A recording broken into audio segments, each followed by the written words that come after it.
아마도 저와 같은 80년대에 태어나신 분들에게 농구만 하는 슬램덩크, 그리고 야구만 하는 H2와 메이저가 있지 않을까 싶습니다. 그 중에 H2에는 명대사가 진짜 많은데요. 하나만 꼽아보자면 잠시 야구를 그만두었던 히로가 축구부 선수들과 동네 야구를 하는 도중 타임아웃이 없는 시합의 재미를 가르쳐드리지요. 라고 말한 장면이 있습니다. 그리고 이 대사는 2023년부터는 더 이상 메이저리그 야구에는 적용되지 않는 대사가 될 것 같습니다. 경기 시간에 대한 제한은 여전히 없지만 각 플레이에 대한 시간 제한이 2023년부터는 메이저리그에 도입이 되기 때문인데요.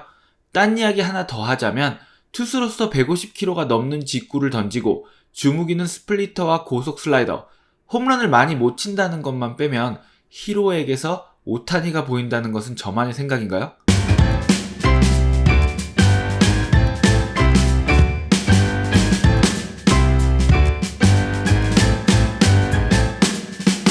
새로운 룰을 정리해보겠습니다. 피치 타이머는 주자가 없을 때 15초, 주자가 있을 때는 20초입니다.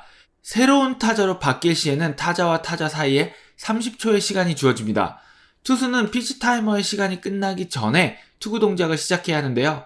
즉, 시간이 0이 되는 순간 공을 던지지 않더라도 와인드업 동작이 시작되면 되는 것입니다.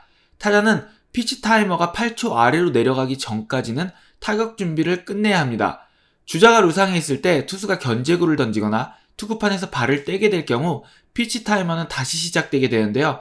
만약 자세를 풀거나 견제구를 던질 때마다 타이머가 리셋된다면 투수에게 너무 유리한 룰 아닌가 싶으시겠지만 한 타자를 상대할 때 투수는 투구 동작을 멈추는 행위를 최대 2번까지만 할 수 있습니다. 예를 들면 견제를 2번 던지고 다음 투구를 하기 전에 자세를 한 번 더 푼다면 이는 투구 동작을 멈추는 행위를 3번 한 것으로 간주되므로 투수는 페널티를 받게 됩니다. 다만 여기에는 흥미로운 예외 조항이 하나 있습니다. 투수가 3번째 투구 동작 멈춤 행위를 견제로 할 경우입니다. 이 경우 견제가 성공해서 아웃이 된다면 아웃이 그대로 인정되고 견제가 실패하게 돼 주자가 세이브이 된다면 페널티를 받게 됩니다. 즉, 투수가 3번째 견제를 할 때는 저 주자를 내가 잡을 수 있다는 확신이 있어야만 해야 된다는 것입니다. 자, 그렇다면 이제는 룰을 어길 경우 어떻게 되는지 알아봐야 되겠죠? 피치 타이머를 투수가 어길 경우 자동으로 볼이 하나 추가되고 타자가 8초를 어기게 될 경우에는 자동으로 스트라이크가 하나 주어집니다. 그리고 투수가 3번째 투구 동작 멈춤 행위를 하게 된다면 루상의 주자들은 자동으로 한 루씩 진루를 하게 됩니다. 저는 이번 스프링 트레이닝에서 많은 팀들이 주루 센스가 좋고 야구 IQ가 높은 선수들을 앞세워서 많은 전술들을 새롭게 시도할 것이라고 생각합니다. 일단 도루 시도가 의미있게 늘어날 것 같은데요. 실제로 마이너리그의 도루 시도를 보면 경기당 도루 시도는 2019년 2.23개, 2021년 2.52개에서 2022년 2.81개로 크게 늘어났고 성공률은 각 68.2%, 75.7%, 그리고 78%로 더 의미있는 상승폭을 기록했습니다. 메이저리그의 경우를 보면요. 경기당 도루 시도가 1990년대 2.13개로 1990년대까지는 2개 이상을 계속 기록해 오다가 2000년대 1.63개, 2010년대에 1.55개를 거쳐서 2020년대는 1.25개로 크게 떨어졌습니다. 비단 도루의 증가를 빼더라도 저는 이 피치 타이머가 꽤 쏠쏠한 변화와 재미를 가져올 것이라고 생각합니다. 시프트, 워, 팬그래프의 성장, 세부 지표의 발전 등은 야구의 발전을 가져온 것은 확실하지만 그 발전이 인기에 도움이 되었는지는 잘 모르겠습니다. 확실히 정적인 스포츠로 알려졌던 야구가 더 정적인 스포츠가 되었고 우리는 경기 화면보다는 분석 데이터를 보는 시간이 늘어난 것 같긴 합니다. 그래서 저는 메이저리그가 올해부터 도입하는 투구 시한 제한은 아마도 많은 팀들로 하여금 다시 달리는 야구를 하게 될 것이고 이는 올드 팬들의 향수를 자극할 것이라고 생각합니다. 이 시간 제한이라는 흥미로운 장치는 야구를 잘 모르는 팬들에게도 여러 세부 지표에 대한 공부 없이도 각각의 플레이가 흥미로워지게 하는데 큰 도움이 될 것입니다. 전후 사정을 아무리 몰라도 타이머를 보면 언제 플레이가 시작될 것이고 언제 끝나는지 확실히 알 수 있게 되고 이런 이유 때문에 타이머의 숫자가 줄어드는 걸 보면서 긴장감도 올라가는 그런 경험을 하게 될 것입니다. 오늘은 야구 이야기만 하는지 아셨죠? 잠시 NFL 이야기를 해볼까 합니다. 사실 NFL 경기는 경기 시간의 절반 이상이 정적인데 소비됩니다. 인플레이 상황에서도 선수들은 타이머가 흘러가게 두고 이렇게 시간이 흘러가는 동안 선수들은 자리를 잡고 여러 가지 준비를 하게 되는데요. 바로 이 시간이 스냅 후 플레이 타임보다 더 길기도 합니다. 하지만 그럼에도 불구하고 우리는 NFL의 플레이 사이에 비는 시간에 대해서 지루하다고 불평하는 이야기를 많이 듣지 않습니다. 그리고 여기에는 많은 이유가 있지만 NFL에 엄청난 노력이 들어 있습니다. 오늘은 피치 타이머와 연관이 있는 이야기만 해보겠습니다. NFL에는 40초 룰이 존재합니다. 40초 안에 다음 플레이를 시작해야 하는 것인데요. 이는 전술에서 큰 부분을 차지합니다. 톰 브래디가 2분의 지배자라면 에런 로저스는 프리플레이의 킹입니다.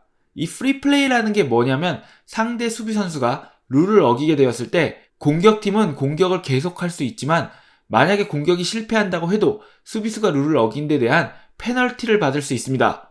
그리고 공격이 성공했다면 페널티를 받지 않고 성공한 공격만큼의 전진을 선택하면 되니까 절대로 성공할 수밖에 없는 그런 공격을 뜻합니다. 그리고 방금 이야기한 것처럼 이 부분에서 에런 로저스는 누구보다 뛰어난 능력을 보여주는 선수입니다. 에런 로저스가 하는 거는 의외로 간단합니다. 에런 로저스는 플레이에서 시간이 10초 아래로 내려가게 되면 여러 가지 말을 막 하기 시작합니다.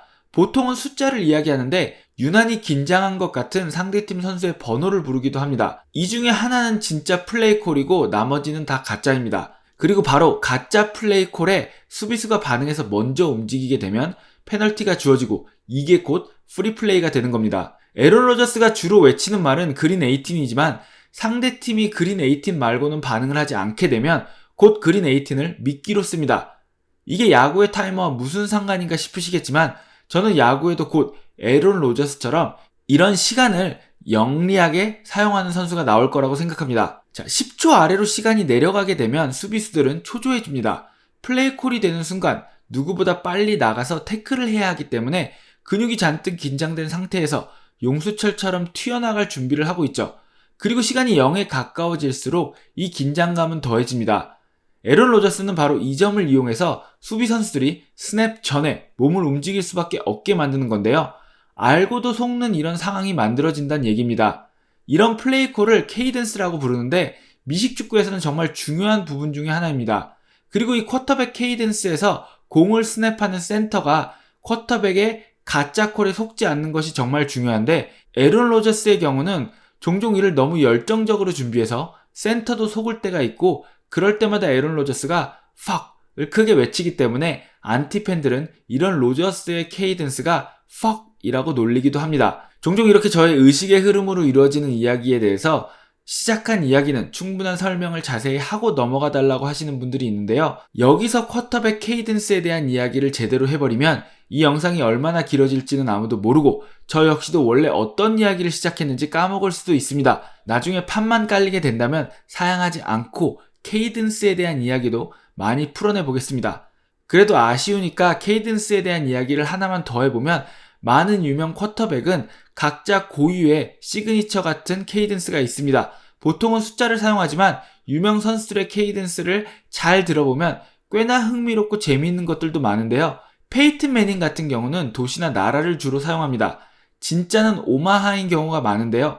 이런 겁니다. 뉴욕, 리치몬드, 재팬, 잉글랜드, 댈러스, 오마하 이러면은 오마하 때 공이 스냅이 되고 페이튼이 공을 가지게 되는 겁니다.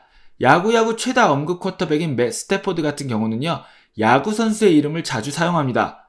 컷쇼로 하자 라든가 벌랜더, 내게 벌랜더를 줘 와 같은 케이던스를 많이 외칩니다. 흥미로운 사실은 이 경우에는 이런 선수들의 이름이 의미가 있다는 건데요.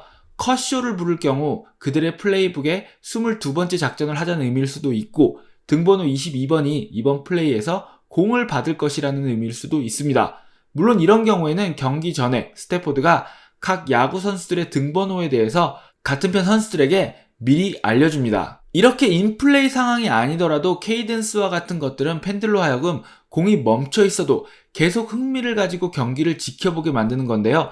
이 타이머도 라이트 팬들로 하여금 정확한 상황을 모르더라도 저 타이머가 0이 되기 전까지 이 속고 속이는 게임이 누군가의 승리로 끝난다는 것을 알게 해주고 그걸로 인해서 보는 사람의 긴장감을 더해주게 되는 그런 효과를 얻게 된다는 것입니다. 저는 이번 시즌 이 야구에서도 타이머로 인한 다양한 볼거리가 만들어질 거라고 생각합니다. 이번 시즌 투수가 2번의 견제를 한 뒤 마운드에 자리를 잡고 피치 타이머가 10초 아래로 내려가게 되면 아쿠냐 주니어가 뒤도 돌아보지 않고 2루로 뛰는 모습을 볼 수 있다고 확신합니다. 아니면 대놓고 리드를 멀리해서 투수를 자극하는 장면도 있을 수 있겠죠. 자신 있으면 3번째 견제를 해봐라, 이런 메시지를 던지는 거죠. 카를로스 코레아 같은 경우 피치 타이머가 10초 아래로 내려가게 되면 배트를 쥔 자세로 손가락을 이용해서 자신의 팔목을 가리킬지도 모릅니다. 투수들을 도발하고 아니면 더 긴장을 높이기 위해서요. 이것도 아니라면 현재 저는 상상도 못할 도발과 알고도 당할 수밖에 없는 여러가지 작전들이 나오게 될 거라고 생각하는데요. 홈팬들은 상대팀 투수가 공을 빨리 던지지 않으면 다 같이 피치 타이머를 합창하면서 투수를 압박하는 응원도 많이 하게 될 거라고 생각됩니다. 10, 9, 8, 7, 6 이런 식으로요. 야구장에서는 지금까지 들어보지 못했던 여러가지 방식의 응원도 새로 생길 겁니다. 제가 하고 싶은 이야기는 이 피치 타이머가 NBA의 클러치 플레이나 NFL의 케이던스처럼 집중력이 더 높아지고 더 원초적인 재미와 흥미를 유발할 수밖에 없는 그런 상황을 만들게 되면서 라이트 팬들도 더 흥미롭게, 더 가볍게 경기를 지켜볼 수 있게 도와줄 것이라고 믿습니다. 데임 타임이나 커리의 클러치 세레모니처럼 아쿠냐 타임, 코레아의 세레모니가 생길 수도 있고 2분의 지배자 톰 브레디나 프리플레이의 킹 레론 로저스처럼 특정 투수가 막 타이머가 0이 될 때 맞춰서 공을 던지게 되면 피치 타이머의 지배자라고 불릴지도 모르죠. 그리고 코르테스와 같은 선수들은 누구도 상상 못한 것을 준비 중일지도 모릅니다. 자, 여러분은 2023년 피치 타이머가 새롭게 적용되면 가장 많은 수혜를 받게 될 선수는 어떤 선수라고 보시나요? 그리고 이 피치 타이머를 통해서 가장 많은 퍼포먼스와 팬들에게 즐거움을 준 선수는 누가 될까요? 저는 야구야구의 이승용이었고요. 지금까지 영상 시청해주신 여러분 정말 감사합니다. 오늘도 모두 좋은 하루 보내세요.